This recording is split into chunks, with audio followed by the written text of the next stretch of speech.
Hoş geldiniz. Hoş bulduk. Kaya levreği yiyebileceğiniz en iyi zamanda ve yerdesiniz. Yanında cilve sotu ve fırınlanmış patates. Merhaba, Merhaba. Ege ben. Ege Yazıcı. Nasıl yani? Teşekkürler hızlı servis için. Ayrıca buranın en iyi balıkçısından kendi ellerimle seçtim, onu da belirteyim.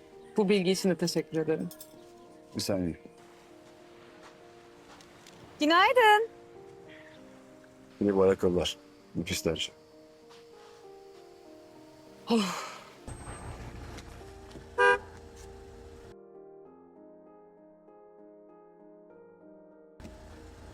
Atlasana.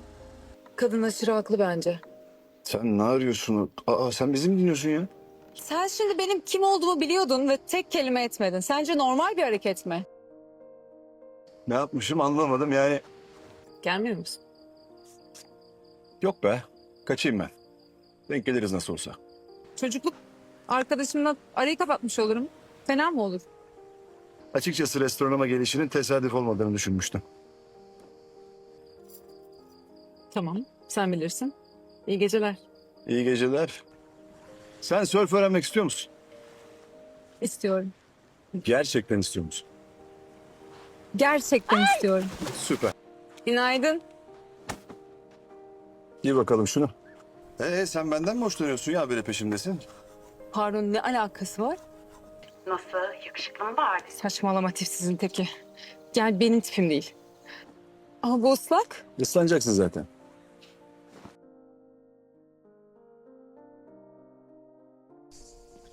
Feroş. Ege. Canımın içi, ne haber? Nasıl, beğendin mi şarabımızı Aslı'cığım? Çok güzel gerçekten. Çok güzel bir gün geçirdim. Teşekkür ederim. Çok güzel.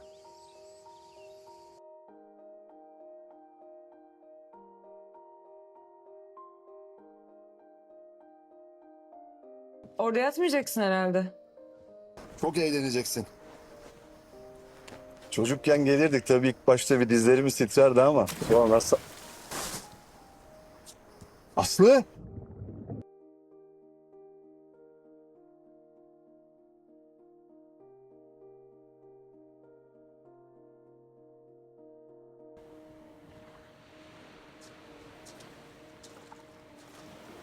Sörfte yolum daha var ama sanırım artık gitmeliyim.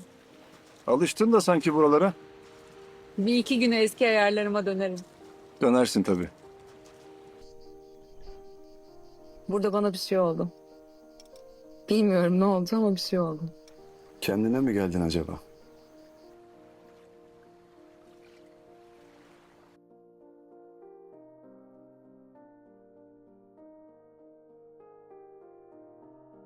Tabii bize bu değerli bilgiyi kim aktardı dersiniz?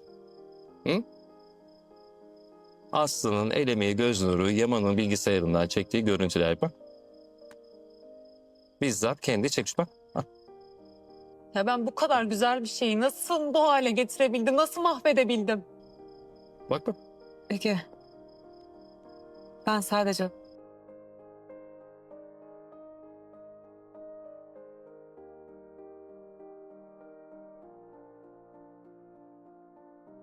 Ama o kadar. Kaçtığın her şeyin içine soktum beni tekrar. Bak ben kısa bir süre içinde yemin ediyorum sana her şeyi iptal ettim, her şeyi. İmzalamıyorum, imzalamayacağım. Ne yaşanıyorsa yaşanacak. Lütfen güven bana, inan bana ne olursun. Ne oldu? Bilmem gerekemeyecek, tam şu an havalandı. Aha. Her şeyden bu kadar kolay vazgeçeceğimi düşünmem. Halbuki sen buraya gelerek yapman gerekeni yaptın. Aklını yitirmiş olmalısın. O zaman bence hikayemizdeki bir sonraki aşamaya geçebiliriz.